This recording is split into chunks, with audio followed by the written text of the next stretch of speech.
ವಿಕಸಿತ ಭಾರತ. ನಾವೀಗ ನಮ್ಮ ಹೊಸ ಆಲೋಚನೆಯನ್ನು ಪರಿಚಯಿಸ್ತಾ ಇದ್ದೀರಾ? ಓಕೆ, ನೀನೇನು ಮಾಡಿದೆ ಹೇಳು. ನಾನು ಪಾಟಿಂದ ಚಿತ್ರವನ್ನು ಬರೆದು ಸ್ಟೋನ್ಗಳನ್ನು ಅಂಟಿಸಿದ್ದೇನೆ. ಹೇಗೆ ಮಾಡಿದ್ಯಾ? ಅದಕ್ಕೆ ಏನೇನು ಬಳಸಿದ್ಯಾ? ಪೇಂಟ್ ಮತ್ತು ಸ್ಟೋನ್ಗಳು. ನೀನಮ್ಮ? ನಾನು ಬಿದಿರಿಂದ ಮಾಡಿರೋ ಬುಟ್ಟಿಯನ್ನು ತಗೊಂಡು ಬೆಟ್ಟದಲ್ಲಿ ಸಿಗೋ ಕೆಮ್ಮಣ್ಣನ್ನು ಇದಕ್ಕೆ ಹಚ್ಚಿದ್ದೀನಿ. ಮತ್ತು ಸಗಣಿಯನ್ನು ಕಳ್ಳಿ ಹಚ್ಚಿದ್ದೇನೆ. ಅಕ್ಕಿ ಹಿಟ್ಟಿಂದ ಮಾಡಿರೋ ಬಣ್ಣವನ್ನು ಇದಕ್ಕೆ ಹಚ್ಚಿ. ಅಕ್ಕಿ ಹಿಟ್ಟಿನಿಂದ ಬಿಳಿ ಬಣ್ಣ ಮಾಡಿದೀಯಾ? ಬೆಟ್ಟದ ಮಣ್ಣಿನಿಂದ ಕೆಂಪು ಬಣ್ಣವನ್ನು ಮಾಡಿದೀಯಾ ಅಲ್ವಾ?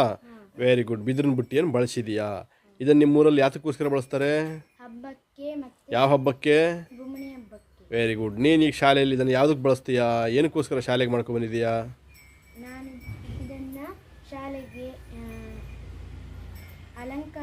ಅಲಂಕಾರಕ್ಕೆ ತಗೊಂಡು ಬಂದಿದ್ದೆ. Okay, very good. ಇದರಿಂದ ಜನರಿಗೆ ಏನೇನು ಉಪಯೋಗ ಇದೆ ಅಂತ ಹೇಳ್ತೀಯಾ? ಏನು ಉಪಯೋಗ ಇದೆ ಆ ಬುಟ್ಟಿಯಿಂದ? ಈ ಬುಟ್ಟಿಯಿಂದ ಜನರಿಗೆ ಅಲಂಕಾರಕ್ಕೋಸ್ಕರ ಬಳಸ್ಬೋದಲ್ವಾ? ಚಿತ್ರಕಲೆ ಕಲಿಬೋದಲ್ವಾ? ಮುಖ್ಯವಾಗಿ ನಿಮ್ಮೂರಿನ ಪರಂಪರೆ ಅದನ್ನು ಉಳಿಸ್ಬೇಕಲ್ವಾ? ಅಲ್ವಾ? ನಮ್ಮ ಚಿತ್ತಾರ ನಮ್ಮ ಹೆಮ್ಮೆ. ಹೇಳಿ ಒಂದ್ಸರಿ. ನಮ್ಮ ಚಿತ್ತಾರ ನಮ್ಮ ಹೆಮ್ಮೆ. Very good. ನಮ್ಮ ಪರಂಪರೆಯನ್ನು ಶಾಲೆಯಲ್ಲೂ ಕೂಡ ಪರಿಚಯಿಸಲಿಕ್ಕೆ ಬಳಸ್ತಾ ಇರೋದು.